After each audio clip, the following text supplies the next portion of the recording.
दोस्तों मारी गुज्जुनी मौज चैनल में आपનું સ્વાગત છે। આજના વિડિયોમાં આપણે વાત કરવા જઈ રહ્યા છીએ કે શિલ્પા ભાભી તો આજે એમના પિયરમાં બ્લોગ બનાવ્યો। મિતાંશ તો રાકેશભાઈની સાથે આ જો એના મામાના ઘરે જવા સંગાતે થયો છે, સાથે થયો જુઓ તો ખરા। અને શિલ્પા ભાભી આજે આ શું વસ્તુ બનાવી, યશવી માટે આ સ્પેશિયલ ગિફ્ટ કોણ લાવ્યું, આ બધી જ માહિતી મળશે તમને આપણા આ વિડિયોમાં। મારી ચેનલ ઉપર નવા હોય તો ચેનલને ફટાફટ લાઈક શેર અને સબસ્ક્રાઇબ કરી દો। Full video in Thakor family blog channel દોસ્તો ફૂલ વિડિયોની લિંક ડિસ્ક્રિપ્શનમાં મૂકેલી છે, ત્યાં જઈ તમે આખો વિડિયો વોચ કરી શકો છો। આવી ટૂંકી ટચુકડી લાઈવ લેટેસ્ટ ટ્રેન્ડિંગ માહિતી મેળવવા માટે કરી દો મારી ચેનલને ફટાફટ સબસ્ક્રાઇબ। તો ચાલો દોસ્તો વધારે રાહ ન જોતા વિડિયોની શરૂઆત કરી દઈએ। તમે વિડિયોમાં લાઈવ જુઓ કે સવારે સવારે બચ્ચા પાર્ટી માટે બની રહ્યો છે નાસ્તો। તો પૂનમ ભાભી તો જુઓ બટાકાનું શાક લઈને બેસી ગયા છે। બચ્ચા પાર્ટીની સવારે સ્કૂલમાં જવાનું હોય તો એમના માટે નાસ્તાની તૈયારીઓ થઈ રહી છે। અને જુઓ તો ખરા કે ગુડ્ડુ જેન્સુ બધા લોકોની મસ્ત મજાની નવી ઘડિયાળો આવી ગઈ છે। આજે તો દોસ્તો ઘરે કેટલા બધા સબસ્ક્રાઇબરો આવ્યા, સબસ્ક્રાઇબરો જોડે સરસ મજાના ફોટા પડાવ્યા અને મસ્ત મજાની દાળ તેમના મમ્મીએ વઘારી લીધી છે। શિલ્પા ભાભી તેમના પિયરમાં જુઓ આ ગાડલાનું મસ્ત મજાનું કવર બનાવી રહ્યા છે। કહે છે કે હું તો હજુ શીખું છું, માપ લઈ અને બનાવી રહ્યા છે, હવે જોઈએ કે કેવું બને છે। એ કહે છે કે હું વિડીયોમાં નેક્સ્ટમાં બતાવું છું કે આખું કવર બનીને કેવું રેડી થયું, કેવું લાગે છે।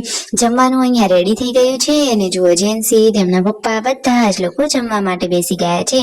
જુઓ રણજીતભાઈ તેમના મમ્મી પાર્વતી ભાભી બધા જ લોકો આજે સાથે જમવા બેઠા છે। જમવામાં બનાવ્યા હતા દાળ ભાત। આજે તો શિલ્પા ભાભીએ તેમના પિયરમાં વ્લોગ બનાવ્યો, જુઓ તો ખરા તેમના મમ્મી અહીંયા આરામ કરી રહ્યા છે, યશુ તો રમકડાઓથી રમી રહી છે।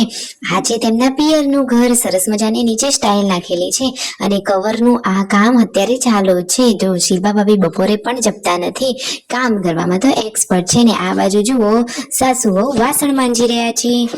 અને આજે ફરીથી ગિફ્ટો આવી, જેમ બધા લોકો નેગેટિવ કોમેન્ટ કરે એમ ગિફ્ટો વધતી જાય, સાચી વાત ને?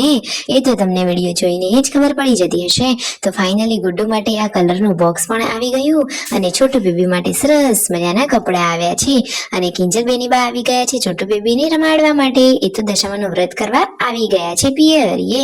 અને ફાઇનલી આજે રાકેશભાઈ જઈ રહ્યા છે હવે શિલ્પા ભાભીને લેવા માટે। તો મિતાંશ તો એમની સાથે થયો છે, એના મમ્મીને કહે છે કે ના ના ના મારે તો નથી આવવું, મારે તો કાકાની સાથે જ આવવું છે। જુઓ તો ખરા નાના ક્યુટ કાનુડાએ આ કેવી જીદ પકડી છે।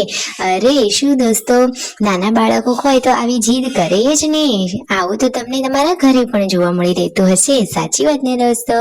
ફાઇનલી રાકેશભાઈ પહોંચી ગયા છે તેમના સાસરીએ અને યશુ તો તેના પપ્પાને જોઈને ખુશ થઈ ગઈ। રાકેશભાઈ તો રસ્તામાંથી લઈ ગયા હતા મકાઈના ડોડા।